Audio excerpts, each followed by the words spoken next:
sexual assault of a woman on a commuter train just outside of Philly about a week ago. Police believe other commuters recorded the attack on their iPhones instead of calling 911 for help. The woman was said to be harassed and assaulted for more than 40 minutes. It traveled 27 train stops before a suspect was arrested. Molly Lyon in Boston has more on this story now. Molly. Bill, police say that the rape happened on a SEPTA train just north of Philadelphia. Fellow passengers looking on during the course of this alleged sexual assault, failing to help her, some even potentially recording the assault on their cell phones. The alleged assailant is in custody. 35-year-old Fiston Noy has been arrested and faces multiple charges, including rape and sexual assault. Police say the attack happened last Wednesday night after he boarded the train in North Philadelphia, getting on at the same station as the victim. Noy allegedly harassed and grabbed the woman before raping her. The police chief described other riders holding up their cell phones, pointed in the direction of the attack. Police did not arrive until a transit system employee called 911.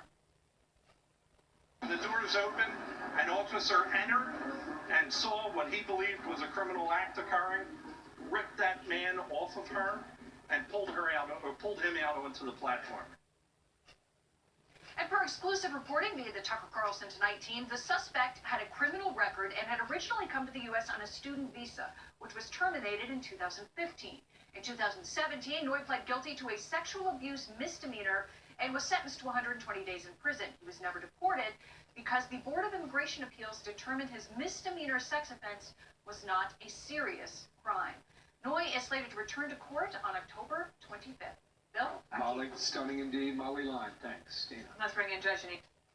Now, before we bring in Judge Janine onto this story here, because, I'm going to provide the full coverage.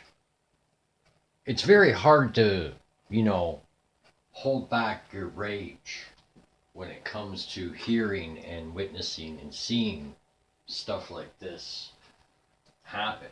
But it just seemed to be not much of a problem for the people with the iPhones, right? Here's the problem. The people not caring, not being able to do anything. Now, here's my prediction in this story. Are you listening, Kamala?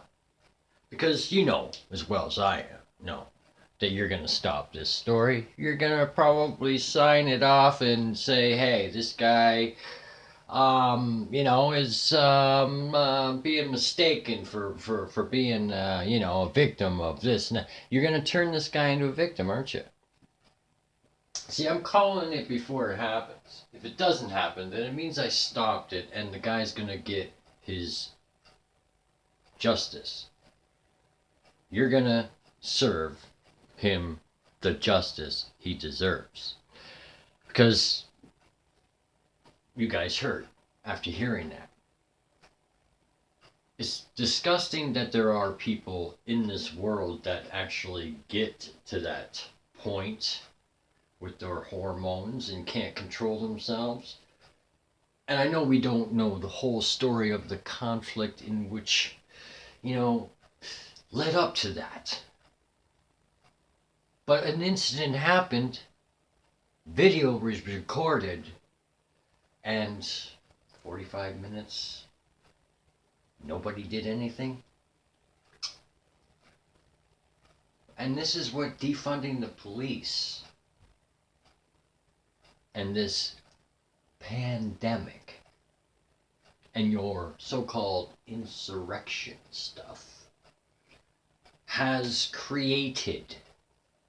Do you hear me, Kamala? Do you hear me, you idiotic people in your leadership colony? Because that's what you are, is a colony right now. But we will not get into that. Let's continue on the story. How about that? Because I tend to ramble and... Here, host of Justice with Judge Janine. I'm a little speechless. Yeah. On this one, it's so upsetting. We should all be speechless about something like this. This speaks to the disintegration of a society. It is a culture that is non-feeling, dehumanizing victims when we literally are seeing them in front of us. And, for so many years, we always try to think we won't be a victim. It'll never happen to us. And that's one of the reasons that we don't put ourselves in place of a victim. But this was so horrific and so awful that people actually took to their cell phones. You know, the reality is that 27 stops, as Molly Lyon reported. People had a lot of time. He started groping her, harassing her, then ripped her clothes off, and then raped her in front of all these people. No one did a thing. And they tell there's something called the bystander effect, where there's a bunch of people together and no one does anything, so then no one else wants to do anything. But the bottom line is this: there is no Good Samaritan law in the United States. There is no law that requires anyone to do anything when it comes to helping someone out, unless, you know, it's a child abuse case or neglect case where there's mandatory reporting, unless you're a police officer or a physician who is charged with the responsibility of caring for a patient. The United States is unique in that regard. No requirement that anyone get involved. And I think the most outrageous part of this is a prior arrest for drugs, a prior conviction for drugs, conviction for sexual abuse, and a judge saying it's not a serious crime. Now, I suspect, and I you know, if I were a gambling woman, I would say a misdemeanor first-time sexual abuse probably started as a felony. They gave him a deal, and he's still in the country, and he's here illegally. And no one's going to send him home. This whole idea about 27 stops without somebody intervening. Here is the police chief who runs the transit agency. I don't know what's running through the minds in folks' heads, but it concerns me enough to want to have a conversation with you folks, to get the message out that if people see behavior that is unusual, we want to know about it. Of course. Good for him. But listen, that thing could have gone 52 stops and nobody would have intervened. It took 27 stops for a cop. And it was to an get on board off-duty that train. It was transit an person. off-duty transit person who called. No one even bothered to call 911. How hard is it to call 911 on your phone? How hard is it to say, why don't you stop, leave her alone? She was resisting him. She was pushing him away. No one had any idea that they were together or anything absurd like that. This is about the degradation of victims and humanity in our society. And what about the prosecutors who, in some of these cities, like in Philadelphia, don't do anything about it? They don't take the mantle of the victim, and that's the problem. When you have prosecutors who are more focused on the criminal than the victim, we have the total disintegration of society. This is horrific. This is awful. And this woman, what if he had taken out a knife? Would they still have continued to videotape this? It is a shame that these people are involved. And you know what? Right now, they're the people who should be So ashamed. can you get that? Would there anybody who filmed it? Would that then be evidence? Yes, it absolutely is evidence. But we have to know who actually filmed it. You know, did they film it? Let's give them the benefit of the doubt that they filmed it with the idea that they would then give it to a prosecutor. Right. You know, let's see how many call the prosecutor and say, I have the video of this where it shows that she's resisting. It shows that she doesn't want him anywhere near her. You have been involved in countless cases in your career. I don't think we really know the whole story here yet. No, I mean, probably not. There's more to find out about the other people who are on board these trains. And you know what? It is so true. Absolutely.